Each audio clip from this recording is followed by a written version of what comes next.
podcast is part of the Sports Social Podcast Network. I want to give a shout out to our friends John Kelly and Will Scott over at News at Den. Many of you will know that News at Den is the go-to site for everything Millwall. It's part of the Southwark News, the only newspaper with a dedicated Millwall reporter who follows the Lions all over the country. What you may not know is that Southwark News is an independent small business with no investors, no big media company, nor multi-millionaire owners. It's a rare breed, a local paper for local people. And John and Will get the Millwall stories that no one else can. A lot of their stuff is free to read, but the in-depth pieces are for subscribers only. It's just £3 a month or £30 a year, and we think it's a proper bargain. By paying, you're supporting local journalism done the right way. You can sign up by visiting southwarknews.co.uk and clicking on the News at Den section. southwarknews.co.uk. Click on News at Den Plus.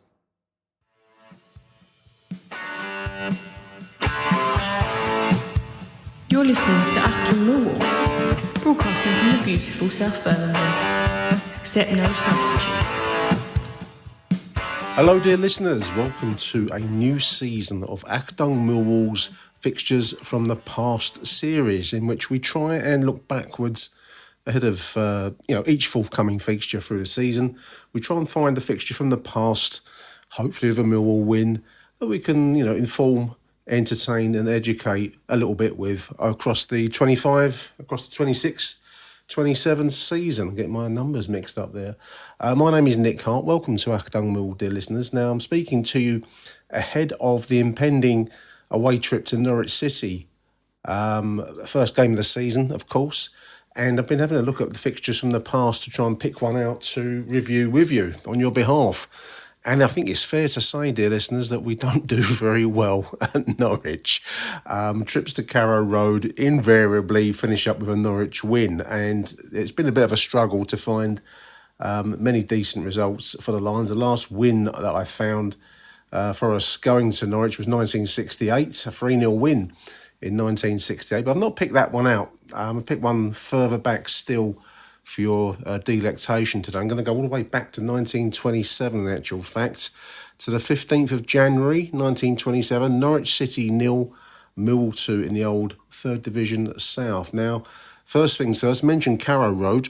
That stadium wasn't actually built until 1935, so we're actually going to go back to Norwich's original ground, which was called the Nest, not to be confused with Crystal Palace's ex-ground in Selhurst. This is another very strange looking ground. If you ever see pictures of the Nest in Norwich, it's worth Googling.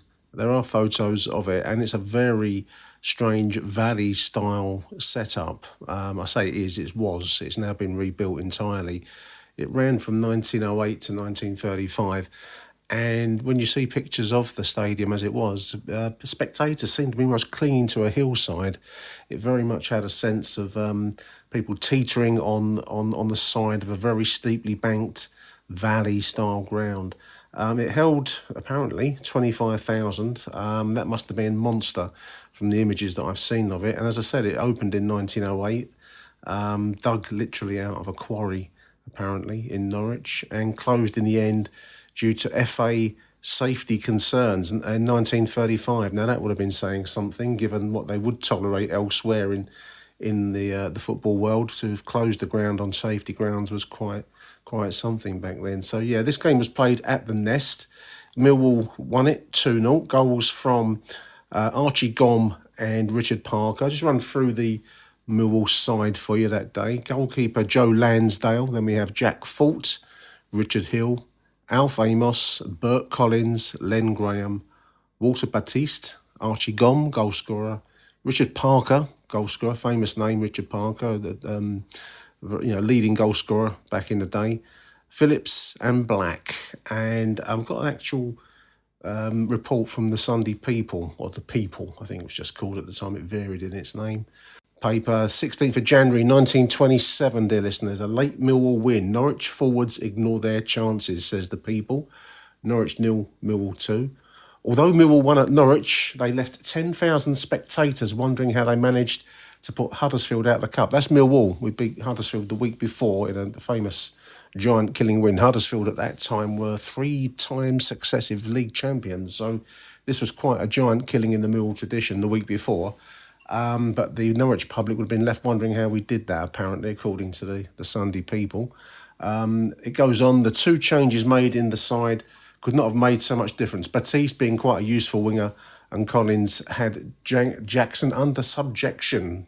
Nice turn of phrase. Millwall showed some superiority, they say, during the first quarter of an hour.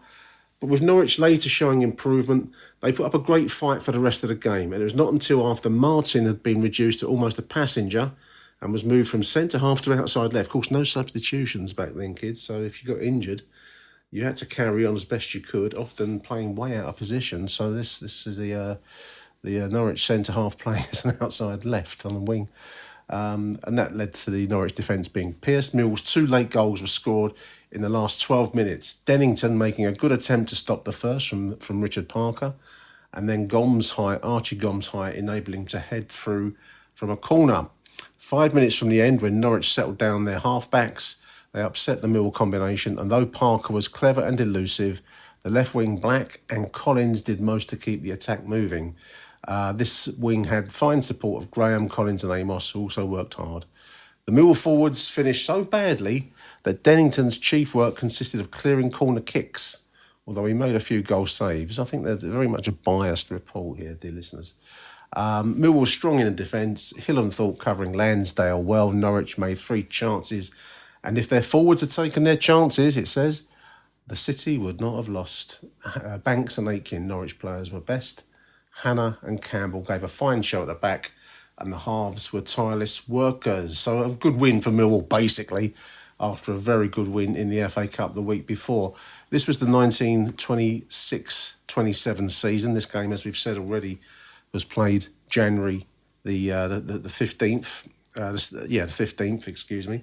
And the week before was a famous FA Cup win at Coldblow Lane. Millwall 3, Huddersfield 3 times champions, managed by the great Herbert Chapman, who'd go on to Arsenal, of course, putting 3 past them, 3-1 winners in front of 35,000 people at the Den, dear listeners.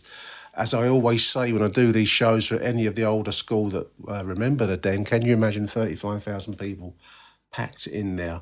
The crowd would be exceeded in... we'll get past Derby in the 4th round, and it would be exceeded again in the 5th round, a home win over Middlesbrough, 3-2 win in front of 44,000 at the Den. These were the kinds of numbers that were regular fixtures. Eventually, we'd go out in the quarterfinals at Southampton 2-0 that season. This was a great Millwall team. We'd actually finished 3rd this season. We'd go on to become champions of the 3rd Division South the following year. But this was like a precursor to that, with an excellent quarter-final FA Cup run to boot. We would finish 3rd in the table this season, and that would only then the champions were promoted. So that season it happened to be Bristol City who were champions. Millwall finished 3rd with no reward whatsoever. That was the way life was back in those times, dear listeners. So I've picked out a few players. Some of those names that I've mentioned already: Richard Parker, I believe Archie Gomes, certainly Len Graham, we've mentioned on previous shows. Do have a hunt round in our archives. We've got loads and loads of content on there, and some of these names are great names from the past, and we've covered them with Neil particularly in previous editions. But I've picked out 3 players here, lesser known names really. I don't think I've mentioned ever, or we've mentioned ever, Walter Batiste. This is from Neil Fissler's Millwall A to Z book, dear listeners, which is invaluable. And I recommend it to everyone who follows the lines, a full A to Z list of every Millwall player that has ever pulled on the blue shirt. And I believe, Neil will correct me if I'm wrong, but he's producing an updated version at the moment. So well worth picking it up. Certainly if you want to present yourself as any kind of podcast pundit, I believe you've got to have a copy of it. Myself. Walter Batiste, I mentioned. Walt, as it's described in a little biography, won a Central Alliance Championship in 1914. He was a pony driver in a coal mine, born in Worksop in 1892. Drove a pony in a coal mine, was nicknamed Battersea by the fans when he moved to the Den. He moved to the Den for 350 quid in May 1924 after playing 4 successful seasons at Gillingham in the Southern League. He made 32 appearances in his debut season, scoring 4 goals, but then had to settle for being an understudy to George Chance for the rest of his stay at the Den. He was also a Star Cricket Club winner with Millwall. I think they used to get the players to play cricket in the summer. And he went on to run a wet and dry fish business. He was a qualified masseur, as well as working as a progress chaser in an aircraft factory. Talk about a wide career span. He's come from driving a pony in a coal mine, which is no easy task, listeners. Just to digress a moment, on a previous holiday to South Wales, we took the chance to go to the Big Pit, which is like a museum piece of a coal mine, and it's still under coal mining laws, so you have to leave your mobile phone at the surface when you go down in the lift because of the possibility of gas and explosion under the ground.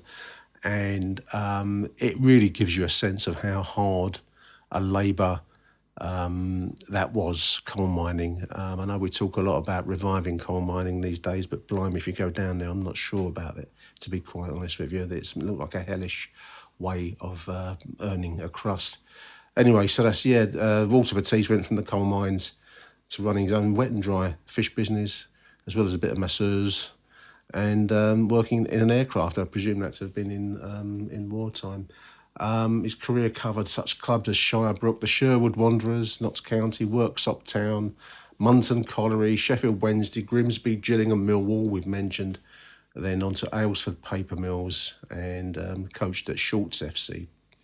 Walter Batiste, outside right, played 43 times for us and scored 5 goals. Born 1892, passed away in Windermere in 1965. Walter Batiste, really nice to be able to get a chance to mention some of these lesser-known players I don't think I've ever mentioned before. Nice to take the opportunity to do so now, dear listeners. Second player I've picked out, named in that starting 11, Joe Lansdale. Joseph Lansdale, his official name, of course, a goalkeeper, played for us between 1919 1930, 283 games. He was born in Lancashire, 1894. Died in South Africa. Must have moved out to South Africa in the 70s, 1977. A career taken in the lads of Little Lever, the Congregational Church, Norwich City, Millwall Athletic in 1920, then to Accrington and Folkestone. The bio here says Joe was to carry the mantle of being one of Millwall's greatest goalkeepers. He was exceptionally fit and agile, and he served with the 151st Heavy Battery Royal Field Artillery during the First World War. After making his debut in Millwall's last Southern League campaign, he appeared in their first ever Football League fixture in goal. He appeared in the South versus North trial game for England in February 1923, and he made one appearance for the Southern League. He was a former chemical works labourer who became a credit draper collector before emigrating to South Africa, where he worked in a vineyard. What a wide career players had to have, and throw in fighting in the First World War. It certainly puts the modern playing experience into a different kind of light, doesn't it, dear listeners? Joe Lansdale, one of our greatest ever players. Hats off to Joe. Last one I've picked out here is Alf Amos, a wing half, which I suppose you'd like a midfielder in modern terms, wing half, I suppose. Played for Millwall 1922 to 1930, 251 games, scoring 16 goals in that time. Born in Forest Hill, local boy, 1893, died in Dunstable near Luton, 1959. His career took in Walton-on-Thames, the Old Kingstonians, Brentford as an amateur and as a professional then, Clapton Orient as a guest during World War One. Again, a lot of these players' experience took in fighting in the Great War. It's a salutary thought, isn't it? Very, very different world. Hard men had seen life and seen death, for want of a better way to put it. Player coach at Hitchin, Dunstable, Waterloo's team, and AFA coach for Hertfordshire, county coach. Made his debut in 1922 in a 0-0 draw versus Plymouth. The biography of Alf Amos, he worked as a warehouseman in the paper mills and saw action in the Footballers' Battalion, a very famous formation formed, known as part of the Middlesex Regiment, but formed of professional footballers during World War One. Before he turned professional with Brentford, playing in their first ever Football League game. He arrived in New Cross along with Harry Anstis and Jules Pitcher, and ever present in the Dockers 3rd Division South Championship winning campaign in 1928, so the season or two after this fixture we're looking at today. and he also won a London Challenge Cup winners' medal. He left to serve Hitchin Town as a steward, a coach, trainer, manager and groundsman, where he signed future Millwall and England international Reg Smith. Alf Amos also represented the FA against the Navy and the Royal Marines. There we are, dear listeners. So a rare win for Millwall at Norwich. As I said at the start of this little piece, we don't do very well on our trips into East Anglia, and let's hope that we do better in our first game of the new season on August the 9th, because they're few and far between. The 1968, then we're going back to the 1920s. 7,928 is listed on 11v11 as the attendance at the Nest on this day. The newspaper report, I think, mentioned 10,000, so all a bit vague, and, there we go. I just thought it might be nice just to have a quick look at the front page of the newspapers on this particular day, just as a little aside. This is a paper called The Weekly Dispatch. The main story: more cruisers are sent to be sent to China. The Admiralty have ordered a fleet squadron to go to China, which is at the moment in the grip of warlord civil war. We're sending our Navy out there to defend the various British stations in Hong Kong, but also in Shanghai. I believe there was a foreign secondment there, various nations there. Gates besieged at the Rugby International, fainting women in a record crowd of 52,000 at Twickenham, where England defeated Wales by 11 points to 9. Huge storming parties of disappointed enthusiasts, it says. Many thousand strong were held off by mounted police at the gates of Twickenham. So there we are. Nothing new in this world, is there? A mile-long jam of people trying to get in, of a sold-out fixture, fainting women. So there we are, dear listeners, a few stories from the Weekly Dispatch front page, a Sunday paper. The result from 1927, Millwall winning 2-0 at Norwich at the Nest, and a few, I hope, interesting snippets and details about a few players at a time. So there we are. We're going to try and do regular fixtures from the past this season. Not going to commit to it every single time. I'm going to do my best. But I hope you enjoyed it. This was one from 1927, Norwich City 0, Millwall 2, 1926-27 season. Until the next edition from me, Nick Hart, it's Arrivederci Millwall. Bye for now. Achtung Millwall is the #1 Millwall podcast, and we're proud to support the wonderful Lions Food Hub. In fact, all of our advertising profits are donated to them. Why not visit the link in our X account if you're able to make a donation? Or, if you prefer, why not pick up an Achtung Millwall t-shirt from the excellent No One Likes Us clothing site, noonelikesus.co.uk. At least £8 from every sale is donated to the Food Hub. Achtung Millwall, No One Likes Us clothing and the Lions Food Hub, supporting families in the SE16 area.